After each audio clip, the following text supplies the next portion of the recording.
Selamat malam semuanya, perkenalkan nama saya Gracia Suot dari kelompok 1 dan saat ini saya akan menjadi moderator yang akan memandu jalannya presentasi di malam hari ini. Dan saat ini kami akan mempresentasikan atau membahas tentang climate change in the Pacific atau perubahan iklim di wilayah Pasifik. Dan pada bagian awal ini saya akan memberikan penjelasan atau gambaran singkat tentang iklim di kawasan Pasifik dan juga pengantar mengenai fenomena El Nino dan La Nina. Kita masuk dalam pembahasan yang pertama, yaitu climate atau iklim. Apa sih climate atau iklim? Climate atau iklim ini adalah pola cuaca rata-rata dalam jangka waktu yang lama atau panjang di suatu wilayah tertentu.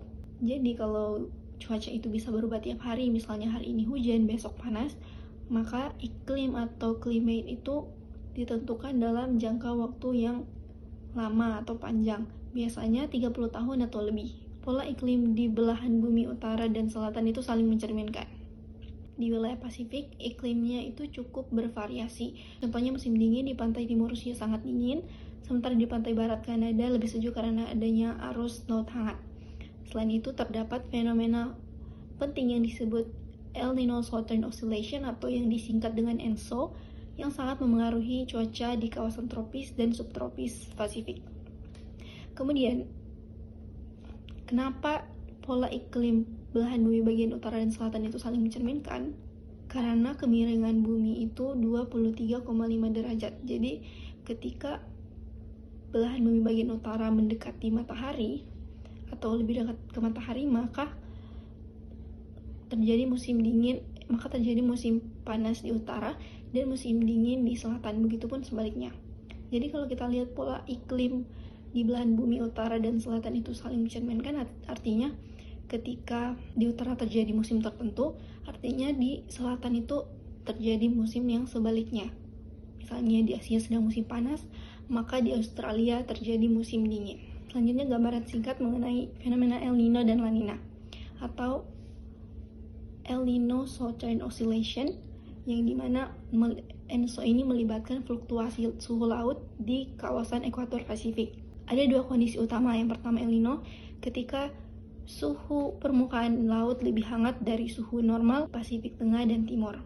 Yang kedua ada La Nina, yaitu ketika suhu permukaan laut lebih dingin dari wilayah yang sama atau di wilayah yang sama. Nah, pada bagian ini saya hanya memberikan gambaran singkat dan nantinya rekan-rekan saya akan melanjutkan dengan memberikan penjelasan yang lebih dalam lagi tentang ENSO atau El Nino Southern Oscillation. Demikian penjelasan atau gambaran singkat dari saya. El Nino atau warm phase, fase hangat dari siklus ENSO ditandai oleh suhu laut yang lebih hangat dari normal di kawasan Pasifik Tengah dan Timur, disertai dengan angin atmosfer lapisan bawah di sepanjang ekuator yang lebih lemah, konveksi meningkat di seluruh Pasifik ekuator, dampaknya paling kuat selama musim dingin di belahan bumi utara karena suhu laut global mencapai titik terhangat. Suhu laut yang meningkat memperkuat konveksi, lalu mengubah pola jet stream sehingga lebih aktif di beberapa bagian AS selama musim dingin El Nino. Hal ini menghasilkan peningkatan curah hujan di wilayah selatan AS. Di tenggara AS, suhu musim dingin sering lebih dingin dari normal. Selama musim badai, Juni sampai November, jet stream sejajar sedemikian rupa sehingga meningkatkan angin geser vertikal di Karibia dan Atlantik. Angin geser ini menghambat perkembangan badai tropis menjadi badai besar. Selanjutnya ada La Nina atau cool phase, fase dingin dari siklus ENSO ditandai dengan suhu laut yang lebih dingin dari normal di Pasifik Tengah dan Timur, disertai dengan angin atmosfer lapisan bawah di sepanjang ekuator yang lebih kuat, konveksi berkurang di seluruh Pasifik ekuator menjadi aliran jet stream selatan lebih lemah. Akibatnya, wilayah selatan AS termasuk Carolina Utara mengalami curah hujan lebih sedikit. Di AS, suhu musim dingin sering lebih hangat dari normal di tenggara dan lebih dingin dari normal di barat laut. Selama musim badai Juni sampai November, angin di lapisan atas atmosfer jauh lebih lemah, sehingga lebih mendukung terbentuknya badai di Karibia dan Atlantik. Selanjutnya kita masuk ke materi Pacific Hurricane atau badai Pasifik, di mana badai tropis ini berkembang di kawasan Pasifik Timur dan Pasifik Tengah. Sebelah timur bujur 180 derajat west di utara Ekuador. Di Pasifik Timur, musim badai berlangsung dari 15 Mei hingga 30 November setiap tahunnya. Dan di Pasifik Tengah, musim badai berlangsung dari 1 Juni hingga 30 November dengan puncak kuat pada Agustus dan September. Selanjutnya, environmental issue atau isu lingkungan. Jadi di lautan itu ada yang namanya polusi laut yang berupa bahan kimia atau partikel. Ada sampah laut, contohnya seperti reruntuhan satelit yang jatuh di laut. Jadi teman-teman, suatu satelit jika sudah tidak dipergunakan lagi, maka tempat paling aman untuk dijatuhkannya yaitu adalah di Samudra Pasifik. Karena kalau kita lihat dari luar angkasa, Samudra Pasifik itu adalah suatu bentangan yang paling besar. Selanjutnya, dalam oceanografi, gyre adalah sistem besar arus laut berputar, terutama yang dipengaruhi pergerakan air besar. Area dengan peningkatan partikel plastik berada di dalam North Pacific Gyre, salah satu dari 5 gyre laut utama. Terdapat beberapa dampak dari perubahan iklim terhadap Samudra Pasifik dan sekitarnya. Yang pertama, kerusakan kondisi pesisir, misalnya erosi pantai dan pemutihan karang yang mempengaruhi sumber daya lokal seperti sektor perikanan dan dapat menurunkan nilai destinasi wisata. Selanjutnya, kenaikan permukaan laut akan memperparah genangan, gelombang badai, erosi, dan bahaya pesisir lain, sehingga dapat mengancam infrastruktur vital, pemukiman, dan fasilitas yang menopang kehidupan masyarakat di pulau-pulau.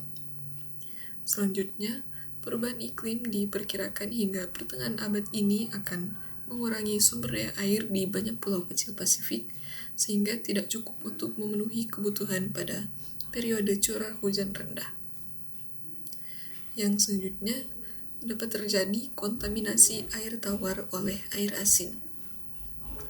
Selanjutnya, pemutihan karang, di mana terumbu karang yang penting bagi stok ikan lokal akan semakin menderita pemutihan.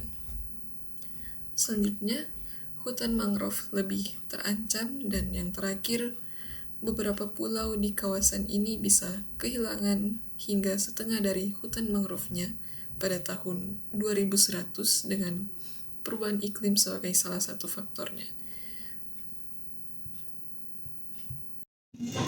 Ya, saya mau jelaskan tentang poin-poin dari rekomendasi. Yang pertama, terus menekan negara-negara industri atas kurangnya aksi-aksi nyata dan mendesak mereka untuk mengurangi emisi gas rumah kaca. Yang kedua, migrasi penduduk. Yang ketiga, stabilisasi garis pantai, pemukiman kembali dan destimasi sebagai adaptasi terhadap dampak perubahan iklim dan kenaikan permukaan laut. Yang keempat, melindungi sumber air tawar dari kontaminasi air asin. Yang kelima, beradaptasi terhadap kehilangan lahan dan mengalami infrastruktur pesisir yang terkena erosi. Ya, yang kedua, greenhouse emission by countries. Ya, yang pertama, Cina, Amerika Serikat adalah penyumbang emisi terbesar di dunia. Untuk penjelasannya, pada tahun 1990 emisi AS lebih tinggi daripada Cina. Yang kedua, negara industri utama lain seperti Rusia, India, dan Jepang terkena di posisi berikutnya. Yang ketiga, sebagian besar negara Eropa. Yang keempat, negara-negara dengan ekonomi lebih kecil. Yang kelima, tren global. Peringkatan terbesar datang dari migrasi terkembang di infrastruktur cepat. Oke Oke semuanya, perkenalkan nama saya Arel Wage dan kali ini saya akan melanjutkan presentasi dari kelompok kami. Saya akan membawakan materi terakhir. Oke, mari kita lanjutkan saja. Oke, materi yang akan saya bawakan pada kali ini ada dua. Yang pertama itu adalah variabel emisi gas rumah kaca. Nah, ini terbagi menjadi 2 poin. Yang pertama, beberapa gas rumah kaca seperti metana diproduksi melalui praktik pertanian, termasuk pengelolaan kotoran ternak. Gas lain seperti CO2, sebagian besar berasal dari proses alamiah atau bisa disebut dengan respirasi dan dari pembakaran bahan bakar fosil seperti batu bara, minyak, dan gas. Produksi listrik adalah sumber dari 70% emisi sulfur dioksida di Amerika Serikat, 13% dari emisi nitrogen oksida, 40% dari emisi karbon dioksida atau EPA. Nah, untuk poin kedua yaitu penyebab kedua pelepasan CO2 adalah deforestasi atau penebangan hutan. Menurut penelitian di Universitas Duke, saat pohon ditebang untuk barang atau bahan bakar, karbon yang tersimpan dilepas. Proses ini melepaskan hampir 1 miliar ton karbon ke atmosfer per tahun, menurut Global Forest Resource Assessment tahun 2010. Oke, untuk materi yang kedua kita lanjut pada slide berikutnya. Itu ada GSG emission, population, and GDP. Itu artinya emisi tinggi, ekonomi besar, dan populasi besar. Di situ kita bisa melihat ada diagram. Oke, apa sih yang bisa kita tarik kesimpulannya dari diagram-diagram ini? Oke, yang pertama, negara dengan 3 faktor sekaligus, yaitu yang memiliki emisi tinggi, ekonomi besar, dan populasi besar. Itu ada beberapa negara: Amerika Serikat, Cina, Uni Eropa, Rusia, India, Jepang, Jerman, Brasil, Inggris, Italia, Prancis, Meksiko, Indonesia, Iran, Turki.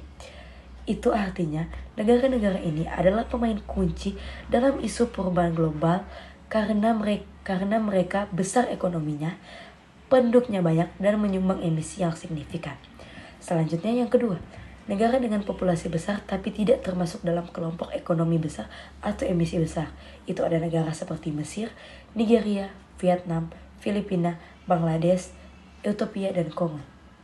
Artinya, negara-negara ini punya tantangan pembangunan besar karena penduduknya banyak, tapi kontribusi ekonomi dan emisi yang relatif kecil. Selanjutnya yang ketiga, negara dengan ekonomi besar atau GDP, tapi emisi atau populasi relatif lebih kecil. Itu ada Kanada, Korea Selatan, Australia, Afrika Selatan, Spanyol, Polandia, Argentina, Taiwan, dan Belanda. Ini menunjukkan negara maju dengan tingkat industrialisasi tinggi namun jumlah penduduk lebih sedikit. Yang keempat, negara dengan emisi besar tapi tidak termasuk dalam kelompok besar atau GDP besar. Itu ada Arab Saudi, Ukraina, dan Pakistan. Hal ini menunjukkan emisi tinggi berasal dari faktor energi atau industri tertentu, bukan dari ekonomi atau jumlah penduduk. Selanjutnya, ada negara yang unik nih teman-teman. Itu adalah Thailand. Kenapa? Karena Thailand muncul di persimpangan GDP dan populasi, namun tidak sebesar kelompok inti yang ada di tengah. Oke, sekian saja untuk presentasi dari kelompok kami. Itu saja yang bisa kami sampaikan. Terima kasih semuanya.